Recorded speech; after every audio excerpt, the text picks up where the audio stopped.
CCTV ও গোপন সূত্রে সাফল্য, রূপনারায়ণপুর পুলিশের জালে আন্তঃরাজ্য চেন ছিনতাইবাজ।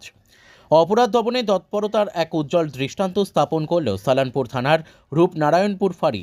সম্প্রতি চেন ছিনতাইয়ের একটি ঘটনায় দ্রুত তদন্ত চালিয়ে আন্তঃরাজ্য এক ছিনতাইবাজকে গ্রেপ্তার করে বড়সড় সাফল্য পেল রূপনারায়ণপুর পুলিশ।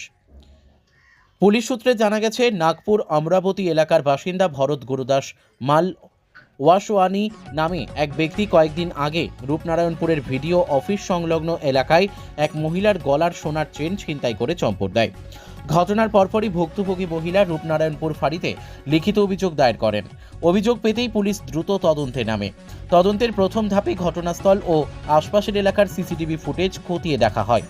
সিসিটিভি ফুটেজ বিশ্লেষণ করে অভিযুক্তকে চিহ্নিত করতে সক্ষম হন তদন্তকারীরা। এরপর গোপন সূত্র মারফত পুলিশ জানতে পারে অভিযুক্ত আবার রূপনারায়ণপুর এলাকায় আসতে পারে। সেই খবরের ভিত্তিতে সতর্কতা বাড়ানো হয়।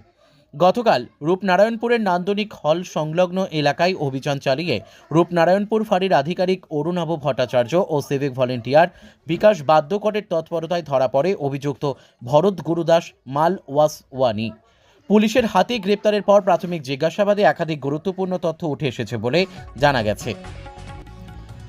পুলিশ সূত্রে আরও জানা যায়, অভিযুক্ত অত্যন্ত পরিকল্পিতভাবে ছিনতাইয়ের কাজ করত। ট্রেনে করে নাগপুর অমরাবতী থেকে এই এলাকায় এসে একটি মোটরসাইকেল ব্যবহার করে অপরাধ সংঘটিত করত।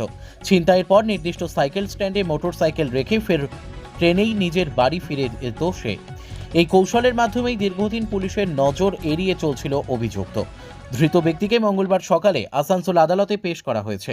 তদন্তের স্বার্থে পুলিশ 14 দিনের পুলিশি হেফাজতের আবেদন করেছে বলে খবর। পুলিশের দাবি, হেফাজতে নিয়ে জিজ্ঞাসাবাদ করলে আরও একাধিক ছিনতাইয়ের ঘটনার সঙ্গে তার যোগসূত্র প্রকাশ পেতে পারে এবং উদ্ধার হতে পারে লুট হওয়া সামগ্রীও। এই ঘটনায় এলাকায় স্বস্তির হাওয়া বইছে। সাধারণ মানুষ পুলিশের এই দ্রুত ও কার্যকর পদক্ষেপকে সাধুবাদ জানিয়েছেন। রূপনারায়ণপুর পুলিশের এই সাফল্য আবারও প্রমাণ করল প্রযুক্তি, তথ্য ও মাঠ পর্যায়ের সক্রিয়তার সমন্বয়ে অপরাধ দমন করা সম্ভব।